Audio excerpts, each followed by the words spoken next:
Lalo pa kita sa iyo.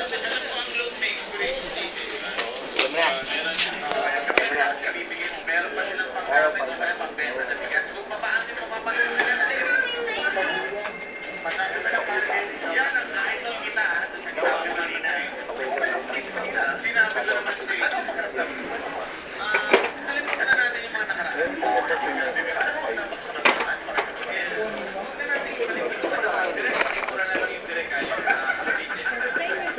tanong na po ako kasi isang dalawa kaming parehas pangalan.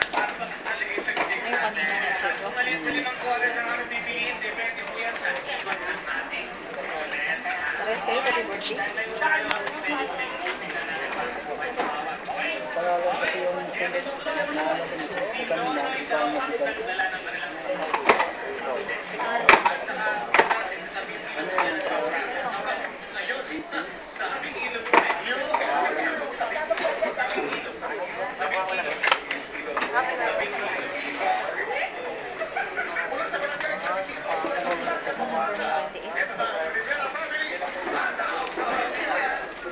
Yun eh.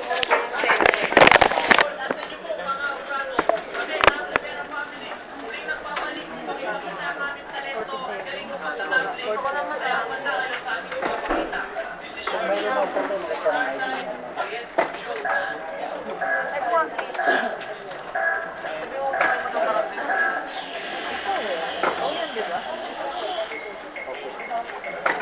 Dati kang next shift, tama?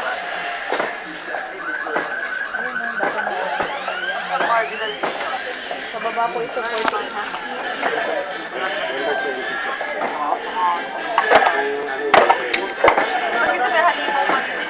Ma'am, pwede po sinunta lang po. Katulang tayo kada araw. Bakit po, ma'am? Ma'am, okay na po ito. Pinasusuyo lang po din po sa akin eh, ng kasama ko. Pagbigyan mo naman yung iba na nagpipila.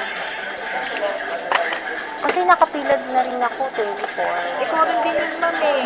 Pipili mo na naman yung gusto mo. Eh ma'am, di ba kapag kaabida dapat dito lang naman talaga? Anong kang dito lang? Kapag kaabida, dito lang papaverify. Ma'am, papipila mo na eh. Oo nga po ma'am, eh marami kasi Eh, lang naman tayo sa senaryo mo serve eh. Lagi kang pinagbibigyan. Pero ma'am, ang tanong ko lang po, saan po ba dapat ang abida? Kung saan po siya nakarehistro. Eh ma'am, di ba dito nakarehistro ang abida? Ma'am, tatlo-tatlo lang nga po tayo kada araw.